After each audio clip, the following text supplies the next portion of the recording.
बहुत स्वागत है आप सभी का। आप देख रहे हैं R9 टीवी। आपके साथ मैं हूं पंकज रौतेला। वक्त हो गया दिन की सबसे बड़ी बहस महापंचायत का।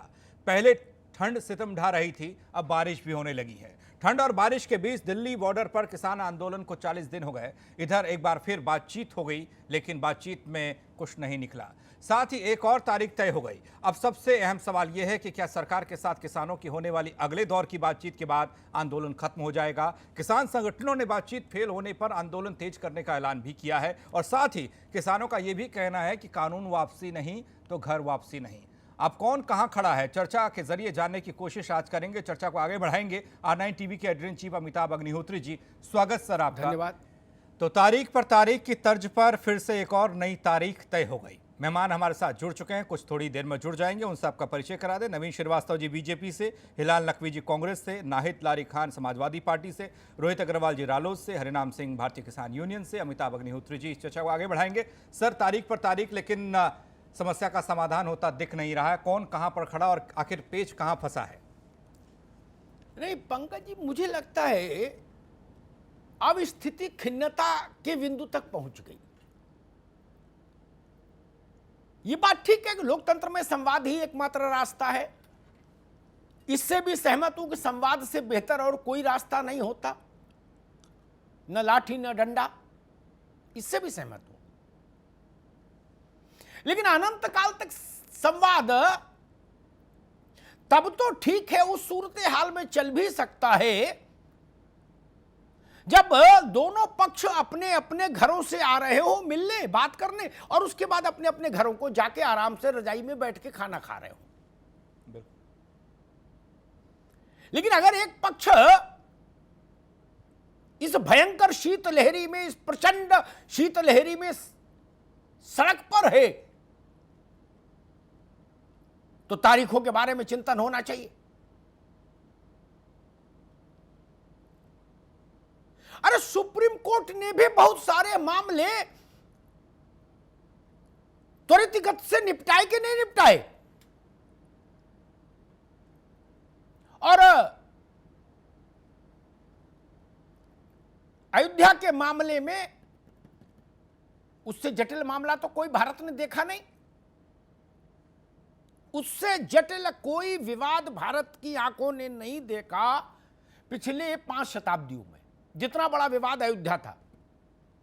अयोध्या में भी एक स्टेज जब आई तो सुप्रीम कोर्ट ने कहा कि अब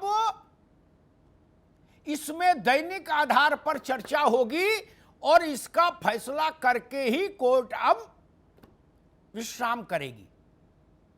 हुआ है ऐसा, और भी तमाम विषयों पर हुआ। इस पर भी ऐसा क्यों नहीं हो सकता? 4 को बैठिए, 5 को बैठिए, 6 को बैठिए, 7 को बैठिए, 8 को बैठिए। इसमें क्या समस्या थी? और यह प्रक्रिया पहले क्यों नहीं स्वीकार कर ली गई? मेरे ख्याल से, अगर मैं सही याद कर पा रहा हूं, अक्टूबर में कहीं पहली वार्ता हुई थी। उसी वक्त अगर यह तय कर लिया होता कि वार्ता दैनिक आधार पर जारी रहेगी और तब तक जारी रहेगी जब तक समाधान नहीं निकल आता, तो किसानों को बारिश में भीगना नहीं पड़ता। ऐसा कारुणिक दृश्य उत्पन्न नहीं होता जिसको देखकर भारत का मन खिन्न हो।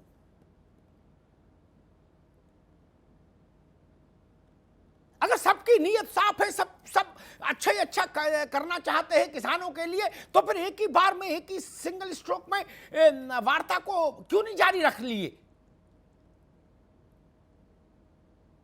ये जिला कचहरियों जैसा माहौल हो गया कि भाई अब अगली तारीख फलानी। क्या और इससे बड़ा कोई काम है कृषि मंत्रालय में? नहीं ना। तोमर साहब से कहो कि भाई ठीक है, आप 5 दिन यहीं बैठो, रोज 2 बजे आ जाओ और 6 बजे तक रहो, और जब तक वार्ता निपटे नहीं, मामला सेटल नहीं हो, तब तक वार्ता जारी रखो। क्या समस्या है? और मैं इस बात से भी बहुत चिंतन करने के बाद भी सहमत नहीं हो पा रहा कि पंचों की राय सर माथे, खटोला यही बिछेगा। अगर घटोला यही बिछेगा तो समाधान नहीं मिलेगा ना। क्या कह रहे राकेश टिकैत, कानून वापस नहीं तो घर वापसी नहीं। और ये घर वापसी शब्द ऐसा है, इससे तो नवीन बाबू की पार्टी को विशेष अनुराग रहा है और घर वापसी की बात समझने को तैयार नहीं। आप बताइए, आप तो घर वापसी पे आंदोलन चलाए थे, राष्ट्रीय स्वयंसेवक संघ, वहां से तो पकड़ धकड़ के लाना था, वापसी करानी थी, उसमें रार भी थी, बवाल भी था। ये तो किसान अपने हैं, इनको तो भेज ही सकते थे घर। इसलिए मैं आज उन विषयों पर बहस करने नहीं आया कि जो विषय हम लगातार 2 महीने से चर्चा में लिए हुए हैं। मैं आज इस एक बिंदु पर केंद्रित रहना चाहता हूं कि सीबीआई की अदालत लखनऊ ने जब अयोध्या के मामले में निर्णय तक पहुंची तो सुप्रीम कोर्ट ने उस पर एक एम्बार्गो लगाया कि जज साहब का ट्रांसफर नहीं होगा, जज साहब छुट्टी नहीं लेंगे, ठीक 10 बजे हाजिर रहेंगे और तब तक सुनेंगे जब तक ये मसला सुलझ नहीं जाए। और वैसा ही उसने सेल्फ एम्बार्गो अपने ऊपर लगाया जब गोगोई साहब थे चीफ जस्टिस और अयोध्या पर निर्णय दिया। इस मामले में ये क्यों नहीं हुआ? एक बार तय कर लेते कि भाई अब सब लोग तब तक यहां बैठेंगे जब तक निर्णय नहीं पहुंच जाए समाधान तक। मैं नवीन जी आप इस बात शुरू करूंगा। किसान आप कह रहे हम किसानों के लिए ये कानून वैक्सीन है, किसान कह रहे ना ना जी ना, हमें नहीं चाहिए, ये हमारे संकट का कारण है। ये विषय छोड़े एक मिनट के लिए, मैं इस बात पर व्यथित हूं दिल्ली और दिल्ली के आसपास पारा 1 डिग्री सेल्सियस तक पहुंच गया। वैसे में खुले में किसान खड़ा है, बैठा है। क्या ये चित्र शोभा देते हैं? क्या ये चित्र मन में रास पैदा करते हैं या खिजनता पैदा करते हैं? तोमर साहब की ड्यूटी क्यों नहीं लगाई आप लोगों ने कि आपको और कोई काम नहीं? अभी कहीं देश में चुनाव भी नहीं हो रहा कि जहां तोमर साहब को कैंपेन करना है जाके। वो और उनके बाबू वहीं बैठे हर दिन सुबह 10 बजे जाके। अगर 8 वार्ताएं हैं तो 8 दिन में 8 वार्ताएं क्यों नहीं हुई? नवीन जी,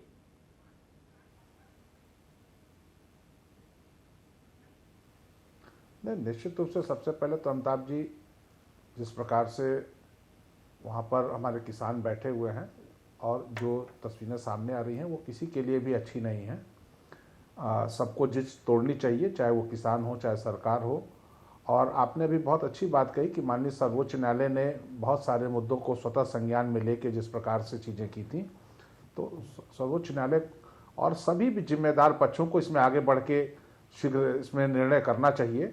और पिछली बार जब वार्ता हुई थी तो उसमें कुछ मांगें मानी गई थी, कुछ मांगों पर थी, आज भी चर्चा हुई। मुझे अभी जानकारी नहीं है क्योंकि मैं लगातार बाहर था कि आज की चर्चा जो हुई उसमें क्या निर्णय हुए। आज की चर्चा में कुछ लेकिन नहीं हम हुआ। सबको यह उम्मीद है और हम सबको यह हमारी भाई नवीन जी, सबको हम यह तो ये उम्मीद कह करनी नहीं चाहिए रहे और हम उम्मीद। सब चाहेंगे नवीन बाबू, कि सभी मैं कह रहा हूं जिम्मेदार पक्ष उम्मीद इसमें तो अच्छी है, थोड़ा सा लचीला। उम्मीद अच्छी है, सारी बात ठीक है, मैं उस विवाद में आज नहीं पढ़ना चाहता। मैं सिर्फ इतना कह रहा हूं, लेकिन इसका शीघ्र निपटारा 1 नवंबर से, एक सेकंड भाई, 1 नवंबर से ये नियम लागू कर देते, 1 दिसंबर से कर देते। चलो नहीं किया, जब जागो तब सवेरा, आज ही से ये कर देते कि भैया तोमर साहब आपके पास कोई और दूसरा काम नहीं, सुबह 10 बजे से पहले नहा धो कपड़ा पहन के यहां आ जाओ, नाश्ता यही मिलेगा और अपने कृषि सचिव और बाबू जितने हैं सबको ले आओ। और किसान भाइयों को तो कोई समस्या नहीं, वो तो वहां हर दिन चले जाएंगे। और नई दिक्कत हो तो मुझे बताओ, मैं उनको राजी कर दूं और बैठा के हफ्ते 10 दिन में निपटाओ। अगर आपको ये उम्मीद है कि 8 तारीख वाली बैठक में हम निपटा लेंगे तो 8 तारीख तक लगातार ही बैठक कर लेते, क्या समस्या क्या थी? क्या तोमर साहब बस संयुक्त राष्ट्र संघ में भाषण देने जा रहे हैं? क्या समस्या है? नहीं अमिताभ जी देखिए, ऐसा है ना कि ऐसा है कि वहां पर जब दोनों पक्षों के बीच वार्ता हो रही थी तो अगली चर्चा कब हो यह दोनों पक्ष की सहमति से तय हुआ है। और वहां क्या परिस्थितियां थी, क्यों 8 तारीख की डेट मुकर्रर की गई, ये हम यहाँ पर चैनल पर ना हमें जानकारी है ना हम कह सकते हैं। लेकिन जो शीघ्राति शीघ्र इस पर निर्णय होना है वो हम सब चाहेंगे कि वो शीघ्र इस पर एक निर्णय हो और किसान ससम्मान अपने घर जाएं और सरकार भी जिस प्रकार से किसानों के हित में ये फैसले लाई वो लागू हो और किसानों का भला हो, ये हम सब चाहेंगे। लेकिन आपकी एक सुझाव, आपका अच्छा सुझाव है कि इस पर दिन प्रतिदिन वार्ता होनी चाहिए। लेकिन अब चूंकि वहां जो दोनों पक्ष बैठे थे उनको ही आपस में तय करना था, इसलिए वहां क्या परिस्थितियां थी ये वही लोग बेहतर बता ठीक पाए। नवीन जी, हमने बहुत बारातें देखी। आज सरकार की तरफ से आप बोलो कि रोज वार्ता होनी चाहिए, मैं आपको वचन देता हूं, मैं किसान संघों से बात करके आपको भिजवा दूंगा। हाँ ठीक है, रोज वार्ता के लिए तैयार। चलिए, हमको मालूम है जन्नत की हकीकत क्या है। दिल को बहलाने को गालिब ये ख्याल अच्छा है महाराज। हम तो हर समय वार्ता के लिए तैयार हैं। ये वही हम बात, तो हर समय बातचीत करने के लिए तैयार हैं। हम तो खुले मन से तैयार हैं। ठीक, और जब तक ठीक है नवीन जी, ठीक है। एक बात में बड़ी जी नवीन बाबू, किन विषयों नहीं अमिताभ जी, आपने बहुत अच्छी बात कही। मैं एक लाइन और कहना चाहूंगा अमिताभ जी। अमिताभ जी देखिए, मैं ये कह रहा हूं, देखिए वहां किन विषयों पर जिच अभी बनी हुई है उसका निराकरण कैसे होगा, हो सकता है उसके लिए आप और बातचीत की आवश्यकता हो, हमारे किसान प्रतिनिधियों में आपस में बातचीत की आवश्यकता हो, सरकार में बैठे हुए लोगों को बातचीत की आवश्यकता हो, इसलिए 8 तारीख की डेट मुकर्रर की गई हो। उस पर अभी हम यहाँ बैठ के नहीं कुछ कर सकते, लेकिन निश्चित रूप से यह सुझाव आपका बहुत योग्य है। ठीक है, इस पर प्रतिदिन अगर बातचीत होती तो ज्यादा जल्दी इसका हल निकलता। ठीक है नवीन बाबू, मसला 8 तारीख का नहीं, जो पिछली 8 बैठकें हो गई उनमें जो इतना समय खराब हुआ, मैं उनकी भी बात कर रहा हूं। इस 8 के लिए तो 10 तर्क हैं, चलो ठीक है। और वार्ता के लिए 6 बजे के बाद अगले दिन दोपहर 2 बजे तक बहुत टाइम है। तोमर साहब को जिनसे वार्ता करनी है वो तोमर साहब के घर के रेडियस से भीतर हैं सब। लंदन जाना है क्या? 3 किलोमीटर में सब है जिनसे तोमर साहब को बात करनी है। और किसान तो सब वही हैं, उनको कहां जाना, वो तो रात में टेंट में एक साथ बैठते ही हैं। इसलिए ये सब बातें नहीं। मैं एक बहुत खिन्नता में एक मन में टिप्पणी आ गई। मुझे लगता है सकारात्मक बातचीत, किसानों का हित सर्वोपरि, इस तरह के जो वाक्य हैं ना, इन पर समाधान तक रोक लगा देनी चाहिए। ये वाक्य और खिन्नता पैदा कर रहे हैं। पंचों की राय सिर माथे पर लाना यहीं बहेगा, तब काहे की बात हो रही भाई? ये तो कहीं तय करना होगा ना। दरवाजा खुला रखे बिना बात का से अर्थ नहीं बनता। हिलाल नकवी, मैं आज उस बहस में नहीं जा रहा कि कानून क्यों लाए और किसके लिए लाए और नहीं लाए, अच्छा बुरा, मैं वो 40 बार चर्चा कर चुका। मैं आज उसकी मॉडलिटी पर बात करने आया हूं। हम किसी भी दिन 1 दिसंबर को यह तय कर लेते कि 10 दिन सरकारी पक्ष और किसान पक्ष एक साथ बैठेंगे, तब तक बैठेंगे चाहे उनके कपड़े भी वहीं पहुंचाने पड़े धुले हुए। क्या दिक्कत है सरकार के लिए? वो भी कर देते। वहीं सो, वहीं रहो, वहीं खाओ और सुबेरे से नहा दो, वार्ता में लग जाओ। 10 दिन बाद देश को समाधान तो मिलता। हरि अनंत, हरि कथा अनंता चल रहा है। नकवी साहब, अमिताभ भाई, आपने अपना जब बिल्कुल शुरुआती उद्बोधन दिया था उसमें एक बहुत ही महत्वपूर्ण शब्द का प्रयोग किया था। वो शब्द था नियत का।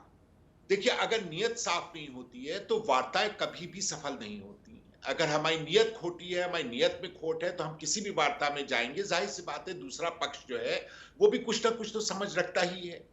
यहां पर तीनों कानूनों को लेकर के जो किसान डटे हुए हैं कि नहीं, इनको सबको वापस दिया जाए, ये समाप्त किया जाए, और सरकार जो है वो किसी हाल में इस चीज के लिए तैयार नहीं है।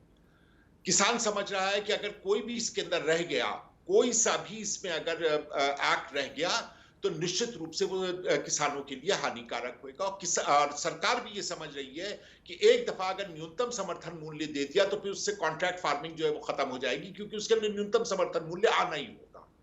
दोनों लोग इस बात को समझ रहे हैं और दोनों इस चीज से पीछे हटने को नहीं तैयार हैं, क्योंकि एक दफा न्यूनतम समर्थन मूल्य दे दिया गया तो फिर कॉन्ट्रैक्ट फार्मिंग जो है उसका भी पूरी की पूरी हवा निकल जाएगी और उसके आगे का जो वो स्टोरेज और इन सब चीजों की है वो भी अपने आप में एक समस्या आकर के फंस जाएगी। तो देखिए अमिताभ भाई, यहां पर दिक्कत है और किसान को अगर कोई ये समझ रहा है कि उसको समझ नहीं है, उसको कोई बताने वाला नहीं है, तो ये बहुत बड़ी गलतफहमी है, क्योंकि यही वो किसान है जो कि देश का भविष्य निर्धारित ठीक है, करते नकवी हैं साहब, वोट ठीक से है, भी ठीक है। और साथ ही साथ अपने अनाज की पैदावार से। ठीक। नाहिद लारी, बिल का मेरिट डिमेरिट पर हम लोग बहुत चर्चा कर चुके हैं, इसलिए नई बात है, नया कोण एक दिमाग में आया तो उसी पर फोकस रखिएगा। भाजपा, कांग्रेस, सपा, बसपा बहुत हो लिया। गांव में बड़े से बड़ा विवाद हो जाता है, एक दिन पंचायत बैठती है 2 घंटा, 3 घंटा, 4 घंटा, 5 घंटा, लेकिन उठती तभी है जब समाधान दे देती है। भारत में तो यही लोक जीवन रहा, यही सिखाता है भारत का समाज हमको। तब ये सुप्रीम कोर्ट जैसी तारीखों पे तारीखें क्यों पड़ रही भाई? नाहिद लारी। अमिताभ जी, मैं तो जो आपने सुझाव दिया कि तोमर जी कई एक दिन निर्धारित कर ले और मुसलसल 8 दिन के लिए बैठ जाए या 10 दिन के लिए बैठ जाए और इस समस्या का समाधान करें। मैं तो ये कहती हूँ कि आपको, चूंकि इतना बेहतरीन सुझाव आप देते हैं, तो आपको अगर मोदी जी एडवाइजर बना ले तो निश्चित रूप से आप किसान, अरे भैया मुझे यही काम कर लेने दो नाहिद। नहीं, मैं बहुत सीरियसली ये बात कह रही हूँ Agnihotri ji, with due respect. आप देश हित, किसान हित, सरकार हित में आप बात करते हैं और सबसे बड़ी बात कि आप विपक्ष का भी सम्मान का ख्याल रखते हैं। और मैं आपके सुझाव, आपने तो खुद एक बहुत अच्छा सुझाव बहुत पहले ही दे दिया था आपने, आपके डिबेट्स में मैंने सुना है कि अगर लोक और तंत्र में ठन जाए तो लोकतंत्र को बचाने के लिए तंत्र को पीछे हटना चाहिए, यही इसमें कोई शर्मिंदगी नहीं है।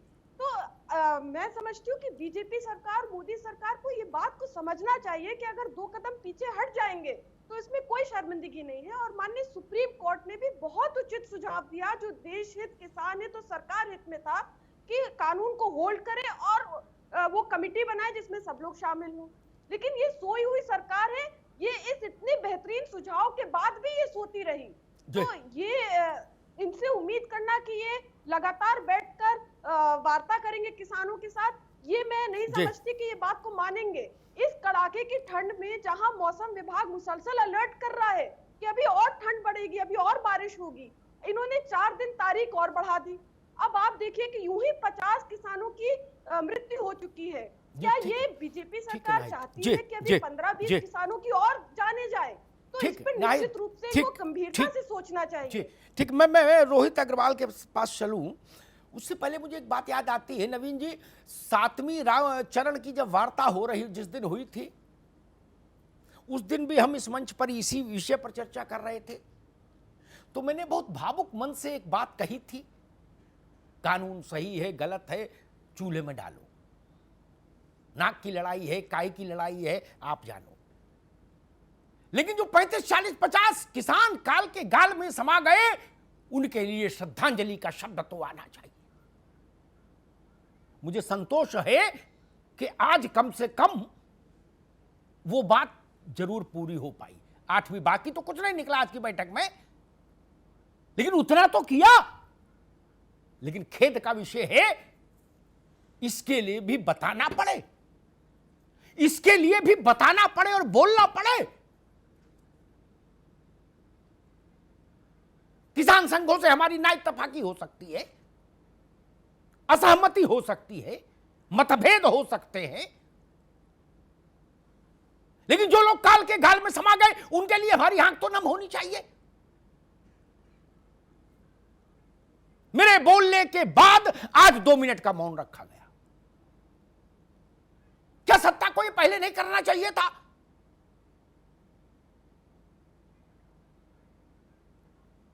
और एक बात कहूं, नेता आधे वकील होते हैं, अगर पेशे से वकील नहीं तो भी आधे वकील हो जाते हैं, इतनी सिफारिश करते हैं सब जगह, जानते वो। नवीन बाबू, कोई आदमी किसी के प्लाट पर कब्जा करके बाउंड्री बनाने लगे, दूसरा मुकदमे में जाए, कलेक्टर के यहां जाए, चाहे कचहरी जाए, पहला काम क्या होता है कि इस यथास्थिति बना के रखो, काम बंद करो, यही होता है ना।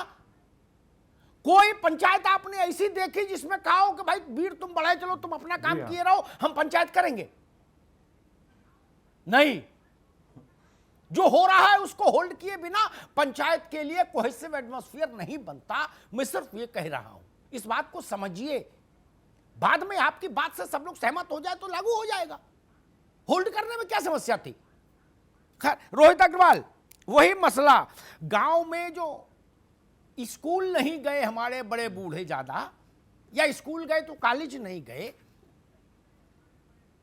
हमारे दादा की उम्र के जो लोग हैं जो पंचायतों में बैठते हैं, उनको भारत में सैकड़ों साल से ये समझ है। आपने कभी सुनी कि किस बड़े से बड़े मसले में पंचायत 4 दिन बैठी हो, 5 दिन बैठी हो, 5 राउंड 6 राउंड? नहीं ना।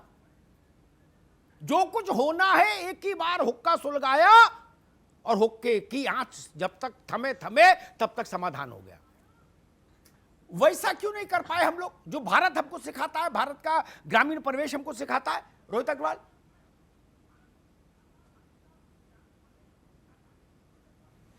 अमिताभ जी, ऐसा हम इसलिए नहीं कर पाए क्योंकि सरकार की नीयत नहीं ठीक है। इनकी सरकार में एक मंत्री है नितिन गडकरी जी, जो तीसरे चौथे नंबर के मंत्री हैं इनकी सरकार के। नंबर पे मैं नहीं जाना चाहता हूं, नवीन जी बता देंगे किस नंबर के हैं, या आप अपने विश्लेषण में बता देंगे किस नंबर के हैं। आज उनका एक वक्तव्य एक अंग्रेजी अखबार में छपा है, जिसमें उन्होंने इंटरव्यू के दौरान ये कहा है कि इस समस्या का मूल ये है कि भारत के अंदर अनाज की उपज बहुत ज्यादा है और जो एमएसपी हम देते हैं वो एमएसपी मार्केट प्राइस से ज्यादा है। ये है मूल समस्या। अब मुझे ये नहीं मैं ये मानने को तैयार नहीं हूं कि नितिन गडकरी इतने नासमझ हैं कि उनको ये नहीं पता कि ये एक प्राकृतिक प्रोडक्ट है जिसके ऊपर हमारे देश की अर्थव्यवस्था टिकी हुई है। जितनी ज्यादा उपज होगी उतना ज्यादा देश तरक्की करेगा। और उसके बाद अगर आप इसको समस्या कहते हैं तो मैं इस बात को मानने को नहीं तैयार हूं। ये कहीं ना कहीं आपकी नीयत पे सवाल उठाता है। दूसरी बात, जो किसान को संदेह है कि एमएसपी आप खत्म करना चाहते हैं, उन्होंने कहा कि मार्केट के प्राइस से ज्यादा एमएसपी हम दे रहे हैं, जबकि स्वामीनाथन आयोग की रिपोर्ट की आत्मा निकाल के इन्होंने लागू की है, जो विश्लेषण में आप अच्छा समझा पाएंगे नवीन श्रीवास्तव जी को, क्योंकि मैं कहूंगा तो अब ये झगड़ा करने लगेंगे मेरे साथ। तो ऐसी स्थिति में कैसे आप कह सकते हैं कि सरकार की नीयत है? सरकार थका देना चाहती है। इस ठंड में 50 किसानों से ज्यादा की मृत्यु हो चुकी है। ऐसी स्थिति में सरकार चाहती है इनका मनोबल तोड़ना। सरकार तारीख पे तारीख इसलिए दे रही है क्योंकि वो चाहती है कि ये थक के वापस अपने घर चले जाएं। और जो बात आज आपने कही अपने विश्लेषण में, वो बहुत अच्छी बात है। जब फास्ट ट्रैक कोर्ट हो सकते हैं देश में, जब अयोध्या मसले पे सुप्रीम कोर्ट रोजाना बैठक कर सकता है, रोजाना सुनवाई कर सकता है, तो आप बैठक क्यों नहीं कर सकते रोजाना? आपके पास काम क्या है? आप कृषि मंत्री हैं और किसान देश का आंदोलित है, तो आपका तो काम ही यही है कि इस आंदोलन को खत्म करवाना है। आपका तो काम ही यही है कि इन कृषि जो किसान बैठे हुए हैं इनका भला करना है। तो ऐसी स्थिति में आप किस चीज के लिए 4 दिन का समय ले रहे हैं? अरे आप 4-5 अपने जो भी मंत्रियों को बैठाना है बैठाइए, जरूरत हो तो प्रधानमंत्री खुद बैठ जाए उस बैठक के अंदर, और जब तक खत्म ना हो तब तक इस बैठक को चलाइए। ठीक बात रोहित, ठीक बात है। और किसान तो वहां पे आंदोलित, आपने कहा ही, जरूरत हो तो किसान के टेंट में लगा लो कुर्सी मेज। ठीक, नहीं टेंट की जरूरत नहीं, उतना भी उसको आतरंजित मत करिए। किसान आने को तैयार है, आप रोज बैठक करिए, वो आएंगे। और सरकार को असुविधा हो तो मुझे बता दीजिएगा, मैं ये सुनिश्चित करा दूंगा इस समाधान के लिए, सहमत है ना? मैं करा दूंगा, कोई समस्या नहीं। एक बड़ा पॉपुलर फ्रेज है, बस मैं फ्रेज कहूंगा, बाकी नवीन जी समझ जाएंगे। भोजन, बैठक और विश्राम, इसके अलावा क्या रखा? तो ये तो रोज कर लो, इसमें कौन चक्की पीसनी है? मैं इस फ्रेज के आगे पीछे नहीं जाऊंगा, लेकिन इसमें चक्की नहीं पीसनी। और जो बात रोहित कह रहे हैं, जो बात नितिन जी के हवाले से, मैंने देखा नहीं, हालांकि नितिन जी योग्य राजनेताओं में से हैं एक, लेकिन फिर भी मैं कहूं, चाहे उनने कहा हो चाहे उनसे बड़ा कोई कहे, उससे फर्क नहीं पड़ता। जिस देश में 30-40 करोड़ लोगों को भोजन देने की बीपीएल के तहत जिम्मेदारी केंद्र सरकार की है, और केंद्र के जरिए राज्यों की, उस देश में गेहूं और धान की खरीद के बिना कुछ भी संभव नहीं। भूखी मर जाएगी आबादी भाई।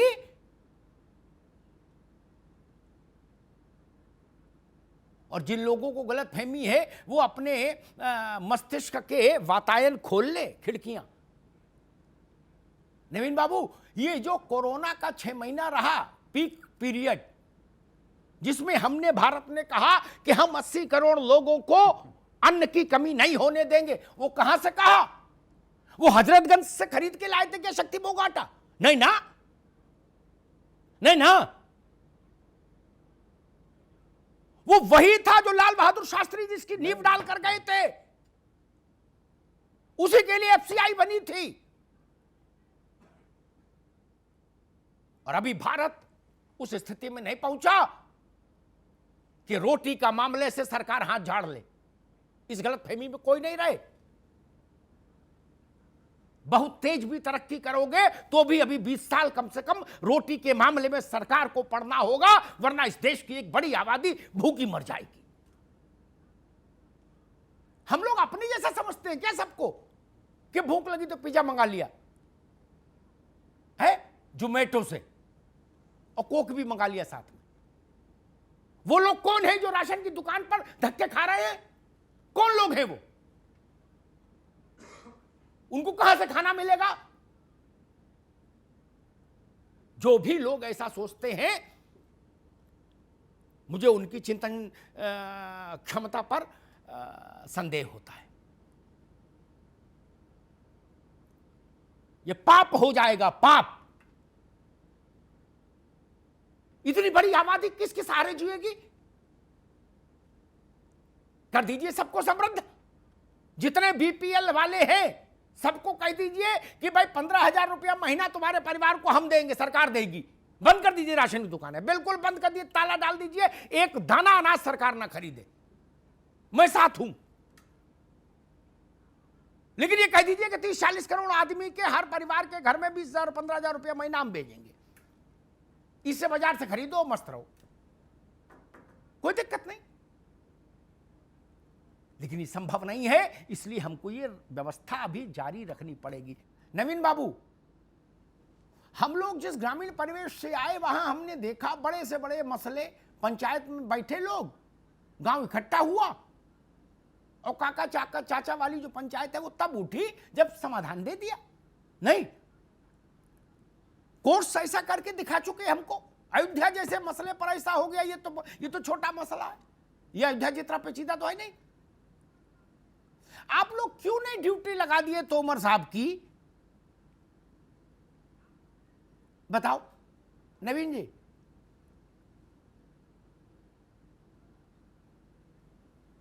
नहीं, निश्चित रूप से अमिताभ जी, आपके सुझाव से मैं सहमत हूं कि इस पर दिन प्रतिदिन वार्ता होनी चाहिए जब तक इसका हल न निकल जाए। लेकिन जैसा मैंने पहले भी कहा कि क्या परिस्थितियां थी वहां पर, क्या बातचीत में कहां पेंच अटका था, किसके लिए 3 दिन बाद का समय लेना पड़ा, इसको हम यहाँ पर नहीं बता सकते हैं। अरे भाई 8 वार्ताएं हो चुकी, उनमें क्या जवाब परिस्थितियां देना थी? चाहूंगा। 14 अक्टूबर को पहली बात हुई थी, तब से लेके अब तक परिस्थिति नहीं समझ आई। 8 वार्ताएं हुई चाहे 18 वार्ताएं हुई, सवाल अमिताभ जी इस बात का नहीं है। सवाल इस बात का है कि जब दो पक्ष बैठ के बातचीत कर रहे हैं तो समय आपस में वही निर्धारित करेंगे। बाहर बैठ के यहाँ चैनल की डिबेट में हम नहीं तय करेंगे कि आपको ऐसा करना चाहिए या वैसा करना चाहिए। हम एक सुझाव दे सकते हैं, सकारात्मक सुझाव, और एक मानवीय दृष्टिकोण से आपका सुझाव बहुत अच्छा है कि इसको जितना प्रोलांग किया जाएगा वो ठीक नहीं है। शीघ्र इस पर एक फैसला हो, जैसा हमारी प्राचीन परंपरा है। मैं कुछ चीजों का जवाब देना चाहूंगा अमिताभ जी।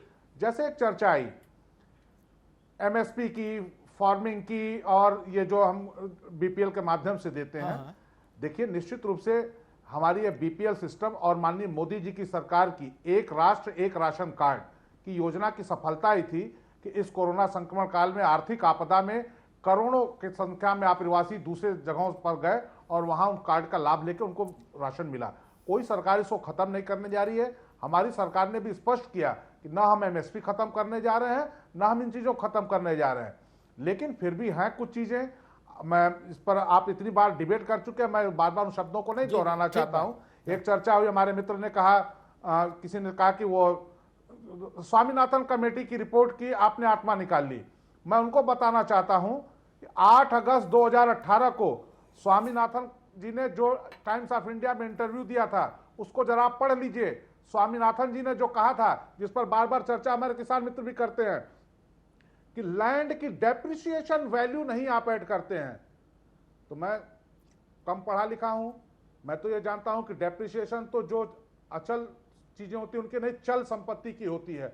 अचल संपत्ति की तो डेप्रिसिएशन नहीं एप्रिसिएशन होती है, उसकी कीमत बढ़ती ही है। और जो फार्मूला उन्होंने 2 सुझाए थे, जो बेहतर था उसको हमने लागू किया और उस पर हम आगे भी काम कर रहे हैं। हम न एमएसपी खत्म करने जा रहे हैं, न बीपीओ खत्म करने जा रहे हैं, न हम किसी प्रकार का ऐसा कुछ करना है। एक बात मैं अमिताभ जी करना चाहूंगा, कॉन्ट्रैक्ट फार्मिंग की बात करते हैं जो लोग, मैं उनसे पूछना चाहता हूं कॉन्ट्रैक्ट फार्मिंग आप जानते कितना है? आज भी हमारे गांव में नवीन श्रीवास्तव की बगैर खेती होती है तो वो कॉन्ट्रैक्ट फार्मिंग होती है, अधिया बटिया नगदी पेशगी के रूप में। क्या वो जमीन वो किसी ने ले लिया उनकी? कॉन्ट्रैक्ट फार्मिंग पे हम चर्चा नहीं कर रहे हैं ना, आप नहीं कर रहे हैं, इस बात से मैं सहमत हूं, उस पर चर्चा नहीं कर रहे हैं। कॉन्ट्रैक्ट फार्मिंग किसी पर चर्चा नहीं कर रहे हैं, आपकी बात अच्छे से आ गई। ये मसले इसलिए उठते हैं, अभी मैंने देखा नितिन जी का वक्तव्य, इस समय ये वक्तव्य नहीं देना चाहिए था और उतने बड़े मंत्री को तो नहीं देना चाहिए था। हमने इस गर्व के साथ ये कहा कि नहीं कहा कि हमने 80 करोड़ लोगों को भोजन अनाज पहुंचाया 6 महीने। इस बात का हमने आत्मसम्मान के साथ इसकी घोषणा की कि नहीं की? ये कहां से आया?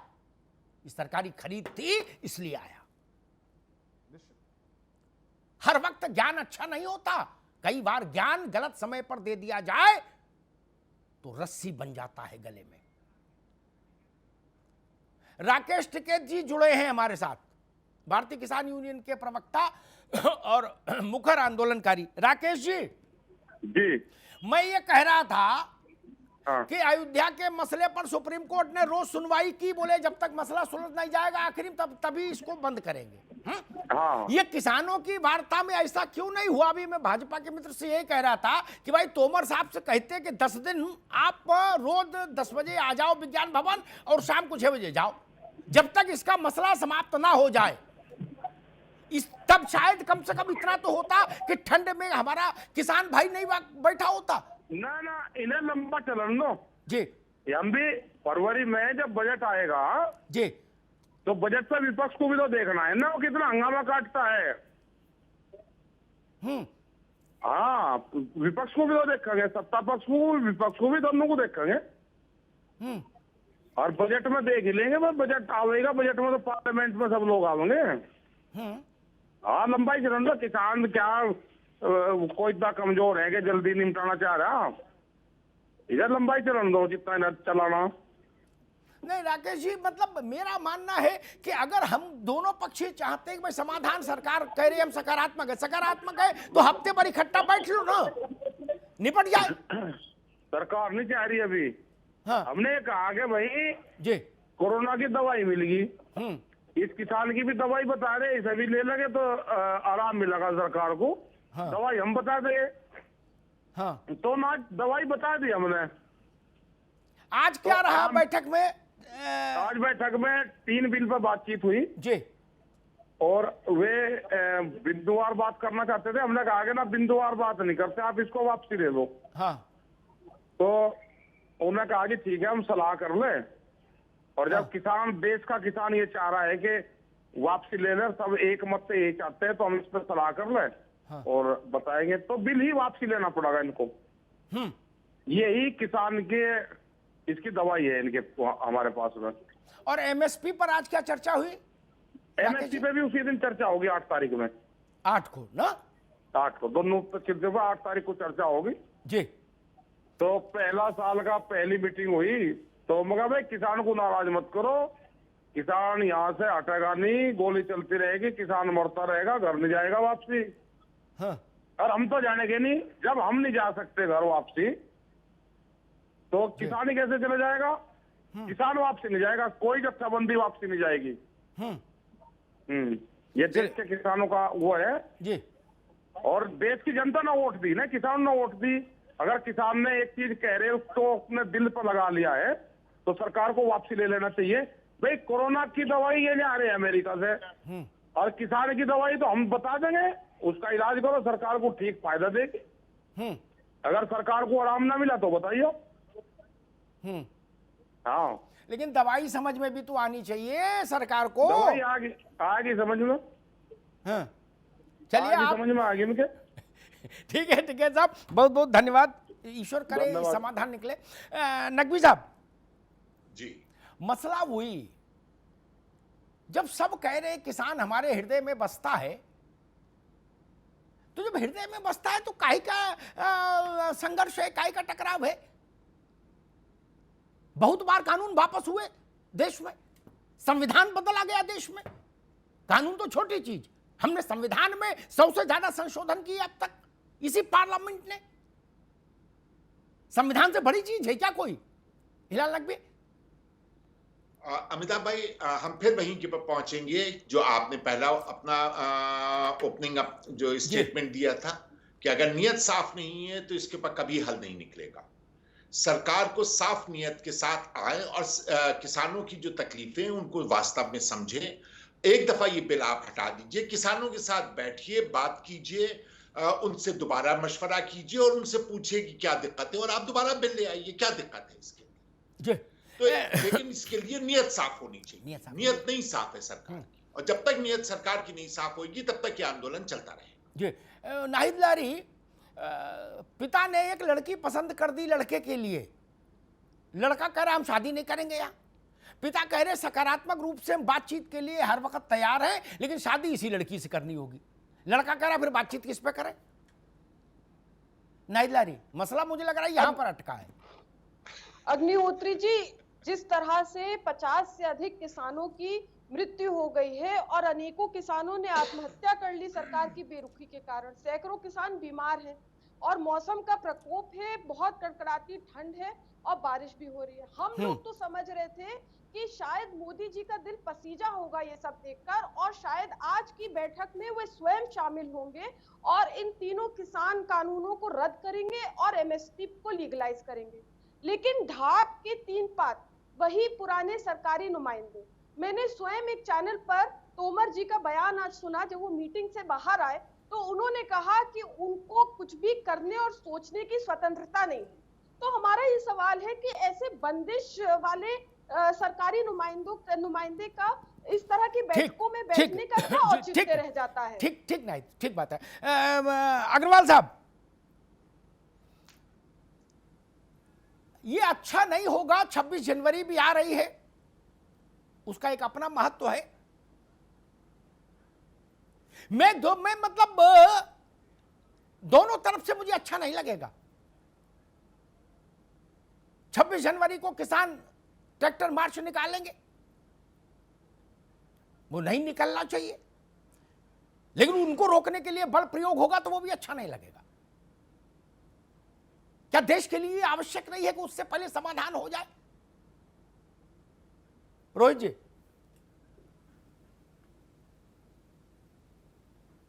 देखिए अमिताभ जी, यही बात तो समझ में नहीं आ रही है कि सरकार आखिर कानून लेके किसके लिए आ रही है, जब सबके सब जिसके लिए आप कानून लेके आ रहे हैं उसने कभी मांग नहीं की इस कानून की। और ऐसी स्थिति में आप कह रहे हो यही दवाई सबसे अच्छी है। मैं डॉक्टर के पास गया नहीं और आज तक का ये रिकॉर्ड है कि डॉक्टर के पास जाए बिना दवाई मिली नहीं है।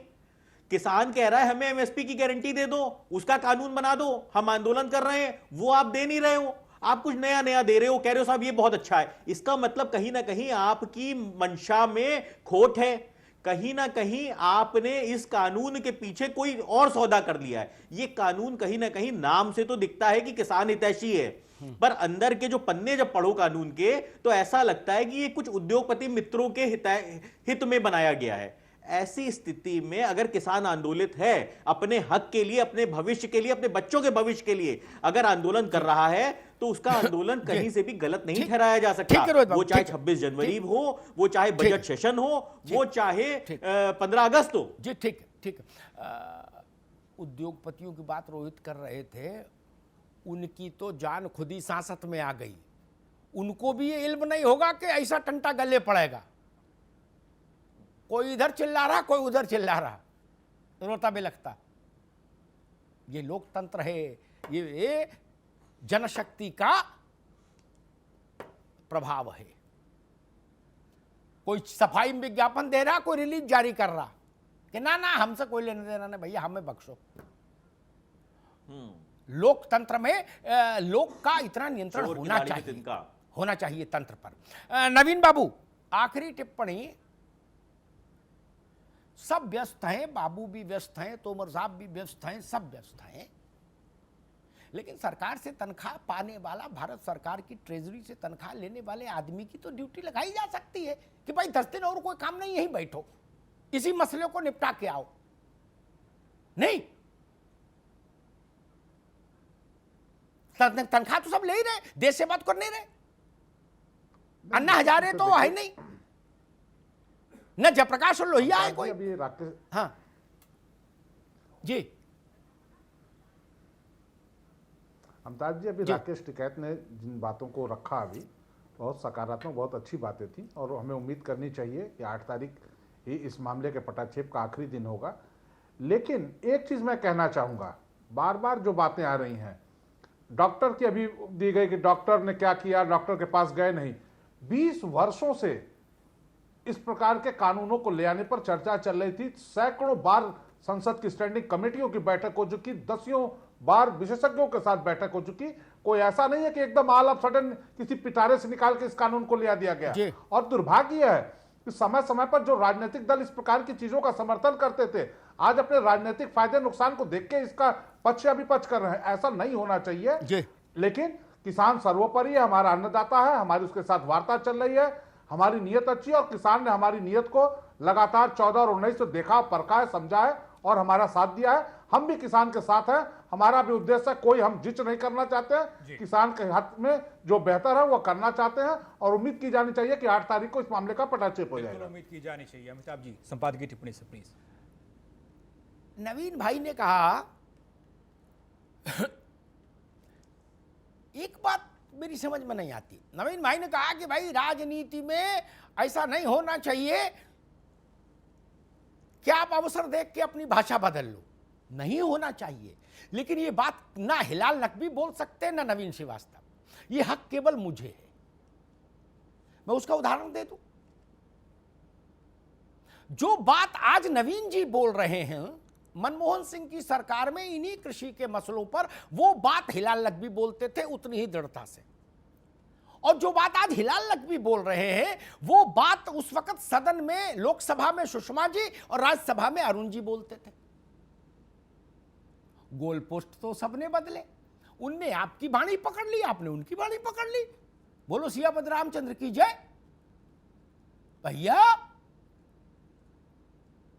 हमको नानिहाल का भी हाल पता, दधियाल का भी हाल पता, और कहो तो मैं वीडियो भेज दूं, वो पायरेटेड नहीं है, फैब्रिकेटेड नहीं है। लोकसभा के आर्काइव से निकले हुए वीडियो भेज देता हूं कि सुषमा जी ने क्या कहा था। उतना अच्छा तो कांग्रेसी बोल नहीं पा रहे जो सुषमा जी बोल गई थी लोकसभा में। मैं दोहराना नहीं चाहता क्योंकि कांग्रेसियों में अभी वक्ता अच्छे नहीं है उनके पास। या अरुण जी बोल गए थे जो लोग राज्यसभा में, मैंने उनको सुना मीडिया गैलरी में बैठ के। इसलिए ऐसा मत कहो। सुविधा से वाणी बदलने का क्रम तो भारत की राजनीति की एक बड़ी त्रासदी है। आधार कार्ड पर यही हुआ, मनरेगा पर यही हुआ, किस बड़े मसले पर नहीं हुआ? जीएसटी पर यही हुआ। कुर्सी बदली, वाणी बदली, वाणी बदली, कुर्सी बदली, ये तो है। इसलिए इसमें तो ज्यादा चिंतन मैं करता नहीं। जब जो बोल रहा तभी टिप्पणी कर देता हूं। और एक बात मैं कहूं, अच्छा कांग्रेसी भी अपनी धुन में रहते हैं, ये भी पुराने बिगड़े हुए जमींदार की तरह हैं। इनमें भी चेतना बहुत कम है कांग्रेस के नेतृत्व में। अगर ये सुषमा जी का भाषण ही सुन लेते लोकसभा का और अरुण जी का, तो भी इनके भाषणों में जान आ जाती। ऐसे अकाट तर्क लाके दिए हैं। इसका इन कानूनों के खिलाफ थे। लेकिन कांग्रेसी वो भी नहीं सुनते, वो अपनी मस्ती में रहते हैं।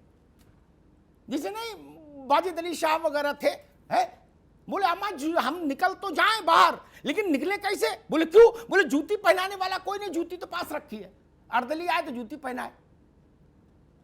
तो वो भी सुन लेते तो कुछ बेहतर होता। खैर, और एक बात मैं और कहूंगा जो शायद नाहिद ने कहा, इस बात पर सत्तारूढ़ पार्टी को और सरकार को चिंतन करना चाहिए। मैं एक वाकया रखता हूं नवीन भाई, बहुत कम लोगों को जानकारी होगी। वाजपेयी सरकार के समय जब हमारा एक विमान IC-184, अगर मैं सही नंबर याद कर पा रहा हूं, क्योंकि मैंने उस कांड को कवर किया था, अपहृत हो गया और कंधार पहुंच गया। अजीत डोभाल तब वहां पोस्टेड थे, काटजू थे, अजीत डोभाल थे, ये लोग वहीं पोस्टेड थे। इन लोगों ने कहा, मंत्रिपरिषद की बैठक हुई, देश में अजब सा माहौल था, निर्णय हुआ कि 3 लोगों को छोड़ा जाएगा, क्योंकि हम 264 लोगों का जान कुर्बान नहीं कर सकते। और मेरी दृष्टि में वो निर्णय ठीक था। 264 लोगों की कुर्बानी नहीं दी जा सकती। तो मालूम है डोभाल साहब ने क्या कहा था नवीन बाबू? उन्होंने कहा दिल्ली कि ऐसे व्यक्ति को भेजिएगा, चूंकि वो जो है वहां के लोग जो पकड़ ले गए हैं विमान, वो इतना समय नहीं देंगे कि अच्छा हमको 2 घंटे का गैप दो, हम होटल जाते हैं, एम्बेसी जाते हैं, फिर बात करते हैं दिल्ली से, फिर बताते ना, उतने में तो सब सत्यानाश हो जाएगा। उन्होंने कहा ऐसे व्यक्ति को भेजिएगा जो भारत सरकार के तरफ से तत्काल वहीं जमीन पर खड़े होकर फैसला ले पाए। इसलिए जसवंत सिंह को भेजा गया था, बहुत कम लोगों को जानकारी होगी। और इस मैंडेट के साथ भेजा गया था कि जो आप वहां कहे आओगे उन लोगों को छुड़ाने के लिए, वही गवर्नमेंट ऑफ इंडिया का वचन माना जाएगा। अगर ये मैंडेट इनके पास नहीं है, तोमर जी के पास, तो होना चाहिए, और नहीं तो फिर ये मैंडेट जिसके पास उसको बात करनी चाहिए। इसमें क्या दिक्कत है?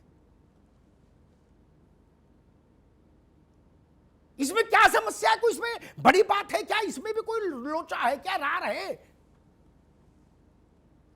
या तो मैंडेट नरेंद्र तोमर जी को दिया जाए, और नहीं तो तोमर जी को पीछे करो। कोई अंताक्षरी खेलनी है क्या कि समय बिताने के लिए करना है कुछ काम, शुरू करो अंताक्षरी लेकर हरि का नाम। अंताक्षरी थोड़ी नहीं चल रही भाई, न फरमाइशी गीतमाला है। जिसके पास निर्णय लेने का अधिकार हो, जो वही कह सके कि हां मान लिया या रिजेक्ट कर दिया, वही भारत सरकार का मत मान लिया जाए। क्या दिक्कत है? तब 8 दिन की बैठक, 8 बैठकों की भी जरूरत नहीं। और मैं इस बात में, मैंने उस वक्त भी वाजपेयी सरकार की तारीफ की थी, और व्यक्तिगत तौर पर जब मैं वाजपेयी जी से मिला था तो उस वक्त उनकी मनस्थिति बड़ी अजब थी, देश में एक अजब किस्म का माहौल भी था। तब भी मैंने कहा था कि अटल जी, इससे बेहतर निर्णय नहीं हो सकता था, आप किसी अपराध बोध के भाव से उबरिए। 264 लोगों की लाशें हम यहां नहीं गिन सकते थे। क्या समस्या है? इस देश ने उतना बड़ा निर्णय लिया,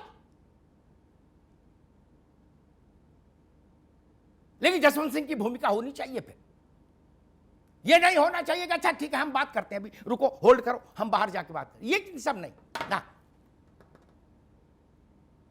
और नवीन जी तो जानते हैं, सारे पैनलिस्ट जानते हैं भारत का लोक जीवन कैसा है। ब्याह की बात करने फूफा जाए, चाहे मामा जाए, चाहे चाचा जाए, चाहे दादा जाए, पूरे अधिकार के साथ जाता है ना आदमी, है। लुटिया बटुइया पायल पाजेब जिसके कमिटमेंट कर आता है वही फाइनल मान लिया जाता है। भैंस देंगे तो हां कर दी तो देंगे, ना कर दी तो नहीं देंगे। जो लव मैरिज करते हैं वो, ऐसी कई शादी सुनी कि जिसमें फूफा बार बार गांव लौट के आए और फिर वापस जाए, नहीं ना। अधिकार देकर भेजिए, नहीं तो समय बिताने के लिए अंताक्षरी नहीं होनी चाहिए। यह भारत का मान कम होता है इससे। और वो जो बात नाहिद ने याद दिलाई, मैं फिर निवेदन करूंगा, आग्रह नहीं, मैं निवेदन करूंगा लोक के लिए तंत्र है, तंत्र के लिए लोक नहीं। 135 करोड़ लोगों की सुविधा के लिए संसद है, विधानसभाएं हैं, सरकारें हैं, ब्यूरोक्रेसी है, जुडिशरी है। संसद और जुडिशरी और ब्यूरोक्रेसी के लिए 135 करोड़ लोग नहीं है, इस बात का ध्यान रखा जाना चाहिए। बहुत शुक्रिया आपसे मेहमानों का। अमिताभ जी आपका भी बहुत बहुत शुक्रिया। तो कृषि कानूनों पर किसान गुस्से में हैं और आज की वार्ता से भी नहीं निकला कोई हल। अब इंतजार कीजिए 8 जनवरी का और उम्मीद कीजिए कि निकल जाए समाधान। महापंचायत में आज इतना ही।